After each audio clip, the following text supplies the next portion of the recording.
இப்போ இங்கிலீஷ்ல நம்ம டெய்லி யூஸ் பண்ற சில வார்த்தைகள் இருக்குல்ல, அதுங்க சினிமா ஹீரோ மாதிரி டபுள் ரோல்ல நடிச்சு நம்மள கன்ஃபியூஸ் பண்ணதுன்னு சொன்னா நம்புவீங்களா? ஆமாங்க, அதுதான் நிஜம். இந்த சின்ன வித்தியாசத்தை நம்ம சரியா புரிஞ்சுக்கிட்டோம்னா போதும், நம்ம சென்டென்சஸ் எல்லாம் இன்னும் பக்காவா கிளியரா இருக்கும். சரி வாங்க, இந்த ஹீரோக்களோட சீக்ரெட் வேர்ல்டுக்குள்ள ஒரு விசிட் போயிட்டு வரலாம். சிம்பிளா சொல்லணும்னா இந்த முழு டாபிக்குமே இதுதான் மெயின் ஐடியா. சில வேர்ப்ஸ் இருக்கு, அதை நாம டபுள் ஆக்ஷன் ஹீரோஸ்னு செல்லமா கூப்பிடலாம். ஏன் தெரியுமா? ஏன்னா சில நேரத்துல மெயின் ஹீரோவுக்கு ஹெல்ப் பண்ற ஒரு சைட் கிக் மாதிரி வேலை செய்யும். ஆனா இன்னும் சில நேரத்துல அதுவே கதையோட மெயின் ஹீரோவா கெத்தா மாறிடும். ஓகே, இப்போ இந்த ஹீரோக்களோட அஃபிஷியல் பேரை தெரிஞ்சுக்கலாமா? கிராமர்ல இந்த மாதிரி டபுள் ஆக்ஷன் பண்ற வார்த்தைகளை பிரைமரி ஆக்சிலரிஸ் அப்படின்னு சொல்வாங்க. ஐயோ, ஏதோ பெரிய டெக்னிக்கல் வார்த்தை மாதிரி இருக்கேன்னு பயப்படாதீங்க. சிம்பிளா இதுதான் இவங்களோட சீக்ரெட் ஐடென்டிட்டி நேம்னு வச்சுக்கோங்களேன்.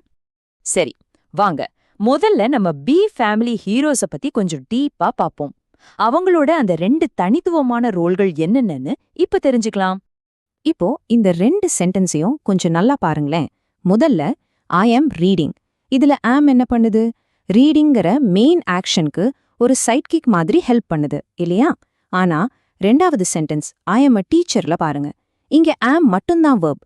சோ இங்க அதுவே ஒருத்தரோட ஸ்டேட்டஸ் சொல்லி ஹீரோவா கெத்தா நிக்குது.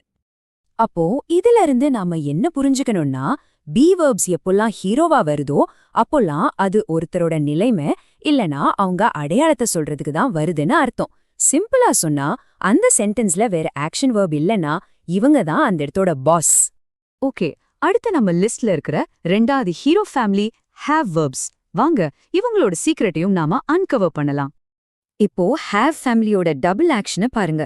ஐ ஹேவ் ஃபினிஷ்ட் அப்படின்னு சொல்லும்போது ஃபினிஷ்ட்ன்ற மெயின் ஆக்ஷனுக்கு ஹேவ் ஹெல்ப் பண்ணுது. ஆனா அதே சமயம் ஐ ஹேவ் அ கார் அப்படின்னு சொன்னா அங்க அது ஒரு பொருளோட ஓனர்ஷிப்பை காக்கி தானே ஹீரோவா நின்னு பேசுது. சோ இதை நல்லா ஞாபகம் வச்சுக்கோங்க. எப்பெல்லாம் உங்ககிட்ட ஒரு பொருள் இருக்கு, அதாவது உங்க உடைமையை பத்தி பேசும்போது ஹேவ் ஃபேமிலி வெர்ப்ஸ் தான் அந்த சென்டென்ஸோட மெயின் ஹீரோவா இருக்கும். அவ்வளோதான் விஷயம். சரி, இப்போ நாம பார்க்க போறது நம்மளோட கடைசி ஆனா கொஞ்சம் வித்தியாசமான ஹீரோ ஃபேமிலி. அதுதான் டூ வெர்ப்ஸ். இவங்களோட மிஷன் மத்தவங்கள விட எப்படி மாறுதுன்னு பார்க்கலாம் வாங்க. ஓகே, டூ ஃபேமிலி எப்போ சைட் கிக் தெரியுமா? நாம கேள்வி கேட்கும்போதோ இல்ல ஒரு நெகட்டிவ் சென்டென்ஸ் உருவாக்கும் போதோ இது ஹெல்ப் பண்ணும். அப்போ இது சைட் கிக். ஆனா ஒரு வேலைய செய்யறது அப்படிங்கிற அர்த்தத்துல நேரடியா வரும்போது அப்போ இதுதான் அந்த சென்டென்ஸோட ஹீரோ. இன்னும் கொஞ்சம் தெளிவா இந்த 2 ரோல்ஸையும் பாப்போமா? பாருங்க, she does not like apples. இங்க டஸ்ங்கிறது நாட் லைக்குக்கு ஹெல்ப் பண்ணுது. சோ இது சைட் கிக். ஆனா ஹி டிட் அ கிரேட் ஜாப்ல டிட்ங்கிற வார்த்தையே ஒரு வேலையை செஞ்சதை குறிக்குது. இதுதான் மெயின் ஹீரோ ரோல். பாத்தீங்களா? இந்த சின்ன வித்தியாசம்தான் சென்டென்ஸோட மீனிங்கே முடிவு பண்ணுது.